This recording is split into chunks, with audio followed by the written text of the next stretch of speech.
And this thought that I am Brahman is supreme devotion. There is no devotion higher than I am Brahman. Aham Brahmasmi. Nothing is higher than that. There is no bhakti yoga that's greater than that. Devotion and empathy are the same word. If I'm devoted to someone, that means I empathize with them, which means that I love them, which means I recognize that oneness. When we experience something, experiencer, experienced, experiencing.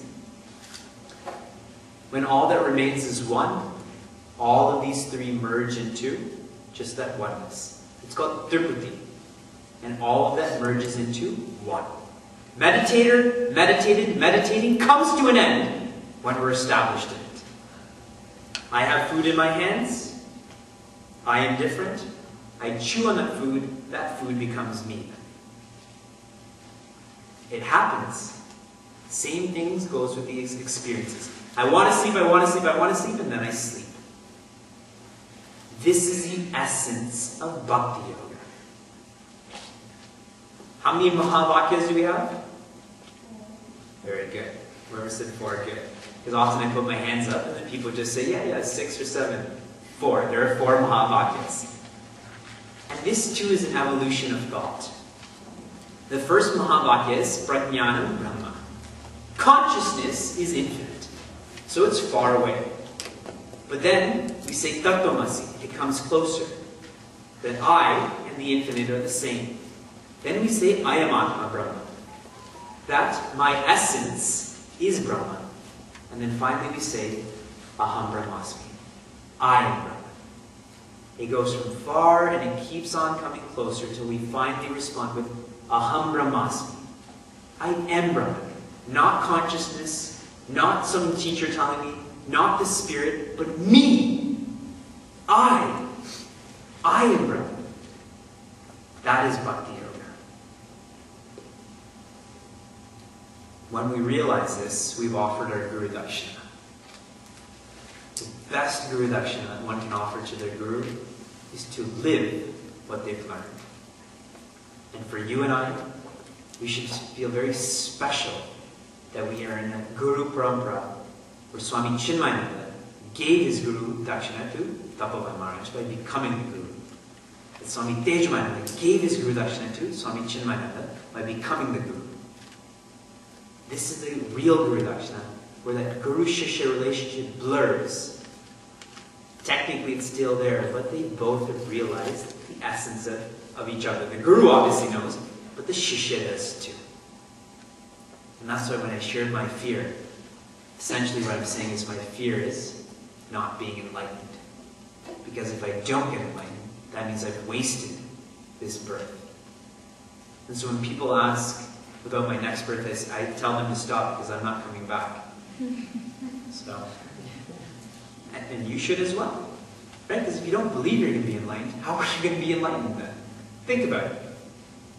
For everything else in life, such relative concepts, if we don't believe in it, it doesn't happen. Imagine the most subtle concept of enlightenment.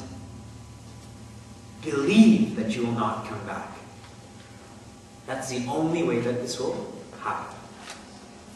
Otherwise, the mind will continue to play those mind games, as John Lennon sings about.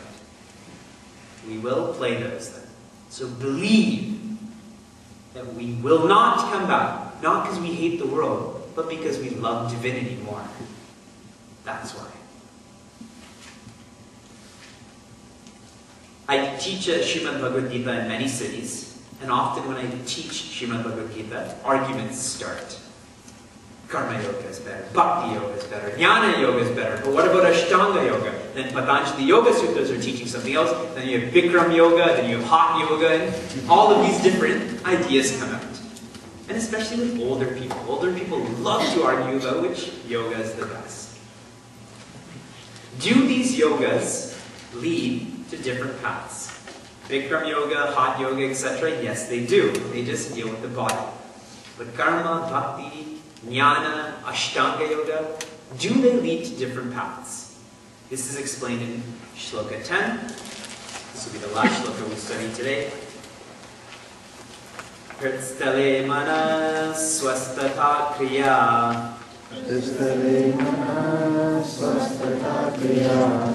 Bhakti yoga bodhascha nishchitam.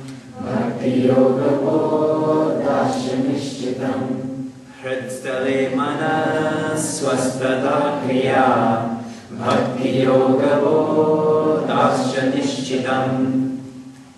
And the most important words in this shloka are Hristale manaha swastata.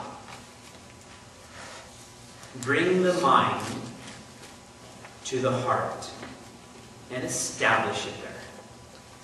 Bring the mind to the heart and establish it there. Here, the mind and the heart, we should define, because here it's said poetically, the mind is the ego. The heart is the self, his brother. Bring that mind or the ego to the self. Abidance in one's nature is the goal and the goal alone. There are no other goals than to bring one's ego to meet the self. That is the only goal. All other goals are superfluous relative to this goal. Right now, the mind believes it's limited.